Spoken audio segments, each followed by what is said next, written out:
किसान साथियों, राम राम। आशा और उम्मीद करता हूँ कि आप सब ठीक ठाक होंगे।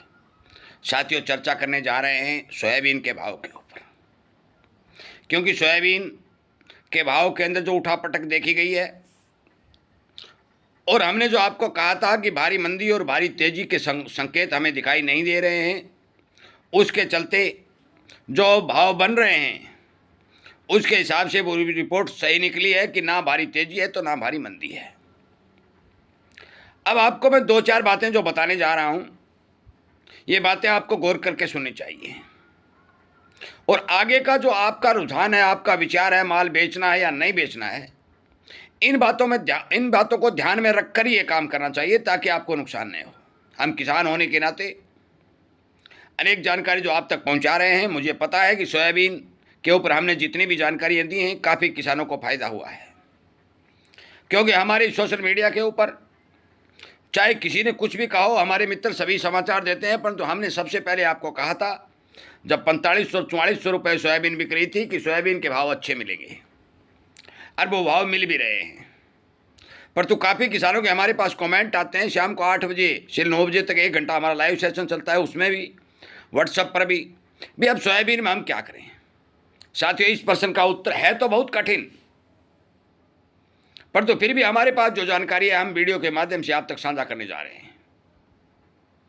आपके सामने अनेक तरह के भ्रम जो फैलाए जा रहे हैं, ड्यूटी घटने के, एक्सपोर्ट होने के, निर्यात आने के, निर्यात बढ़ने के, आयात होने के, ये जो सारे फंडे आपको दिखाई दे रहे हैं, मैं एक साफ क्लियर पहले तो ये कर देता हूं कि आपको आयात और निर्यात से घबराने की जरूरत इस बार सोयाबीन में नहीं है। ये लिख लें, अपना पेन कापी ले लें और लिख लें। ड्यूटी बढ़ने और घटने का भी आपको कोई चिंता जाहिर करने की जरूरत नहीं है, यह भी लिख लें।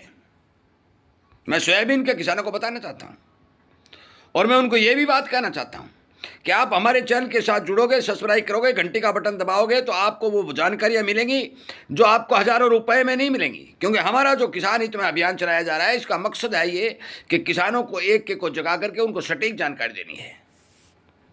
कुछ लोग हमारे अभियान को रोकने का प्रयास भी कर रहे हैं, हमारे उसमें कोई फर्क पड़ने वाला नहीं है, हम सच्चाई बता रहे हैं और बताते रहेंगे।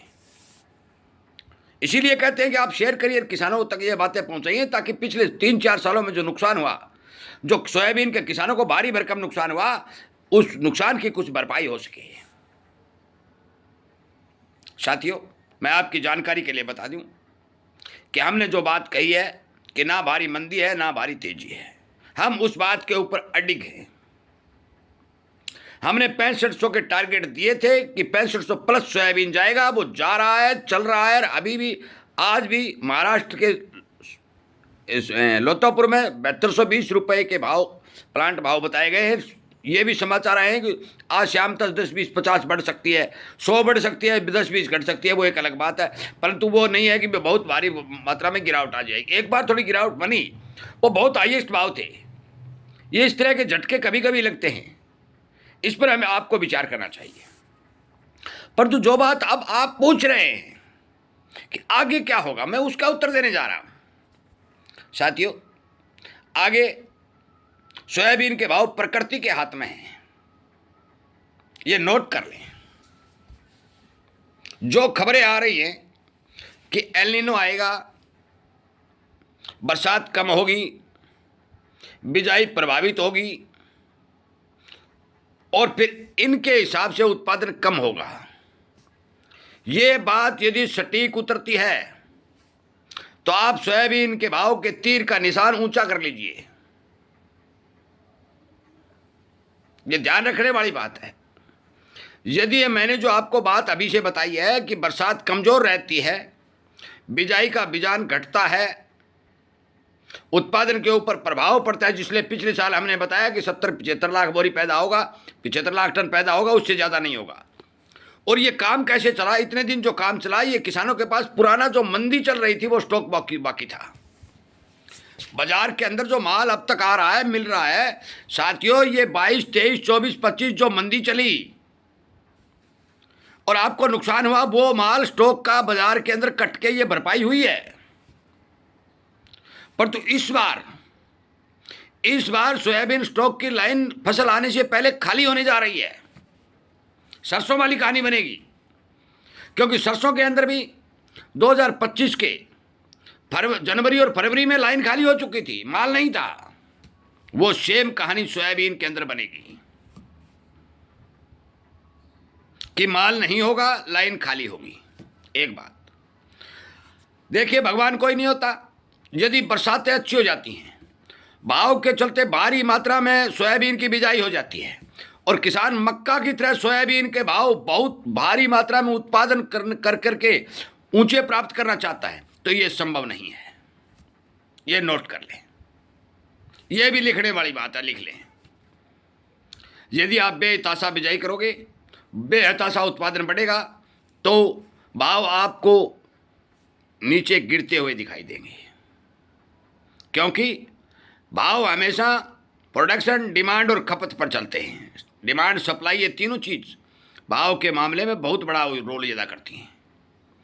मैं आपकी जानकारी के लिए बता दूं कि अभी जो समाचार मिल रहे हैं, मॉनसून सोयाबीन बिजाई वाले राज्यों में प्रवेश कर चुका है।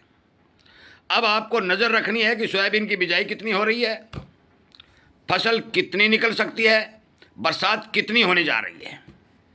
ये बात ध्यान करिए, ये बात ध्यान। इसके ऊपर अब सोयाबीन के भाव चलेंगे। यदि बरसातें घटती हैं, मॉनसून ब्रेक हो जाता है, तो सोयाबीन के तीर का निशान ऊंचा रहेगा।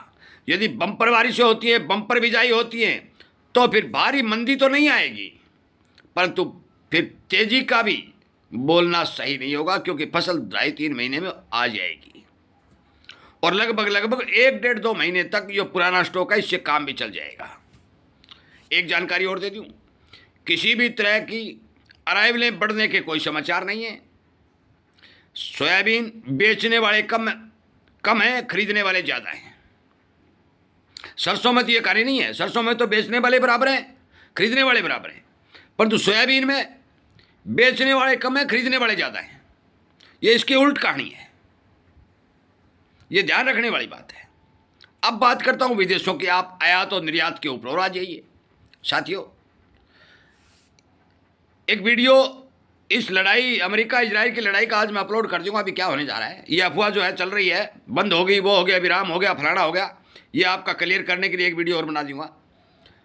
मैं आपकी जानकारी के लिए बता दूं कि किसी भी देश में, मैं बार बार कह चुका हूं, चाहे आप माने ना माने, किसी भी देश में, चाहे सोयाबीन तेल हो, चाहे पाम तेल हो, चाहे कनेला तेल हो, चाहे मूंगफली तेल हो, चाहे राइस तेल हो, चाहे बनोला तेल हो, चाहे सरसों तेल हो, किसी भी देश में दुनिया के पास ऊर्जा में और खाने में दोनों तरफ प्रयोग करने के पर्याप्त भंडार नहीं है। और अब जो इस पाम को और सोया को इथेनॉल यानी बायोडीजल में कन्वर्ट करने का काम किया गया है, तो फिर इसके भाव विदेशों में दबने के भी कोई आसार नहीं है। जब इसके भाव दबने के आसार नहीं है और डॉलर भारी मात्रा में गिरने के भी आसार नहीं है और क्रूड ऑयल के दाम भी अभी लंबे समय तक ऊंचे बने रहने के अनुमान है, तो फिर एक्सपोर्ट का हमारे देश पर क्या प्रभाव पड़ेगा? क्योंकि कोई भी विदेशी चीज़ हमारे देश के अंदर सस्ती नहीं आ सकती। जब सस्ती नहीं आ सकती तो हमारे देश का माल सस्ता कैसे बिक सकता है? इसलिए मैंने कहा था कि इस साल सोयाबीन के एक्सपोर्ट पर, इंपोर्ट पर और ड्यूटी पर, बिना ड्यूटी पर, इस पर कोई फर्क नहीं पड़ने वाला। लाइन खाली होने जा रही है, भाव स्टेबल हो सकते हैं, भारी तेजी रुक सकती है, भारी मंदी रुक सकती है, परंतु आप ये भ्रम पाल के बैठे हैं कि भी बेहताशा मंद आ जाएगा, ये सोचना भी बेकार है। मैं स्पष्ट तौर पर कह देता हूँ, जितनी बिजाई होगी, जो अनुमान आएंगे, वो आपको वीडियो के माध्यम से समय पर पहुंचा दिए जाएंगे। आप हमारे चैनल को सब्सक्राइब करिए, घंटे का बटन दबा लीजिए। जो हम बात कह रहे हैं उनके ऊपर संपूर्ण तरीके से विचार करिए और फिर आगे अपना कदम उठाइए। वीडियो सुनने के लिए, शेयर करने के लिए आप सबका धन्यवाद करता हूं और उम्मीद करता हूं कि जो किसान हमारे पास प्रश्न कर रहे थे, उन प्रश्नों का उत्तर उनको मिल गया होगा। आपका बहुत बहुत धन्यवाद।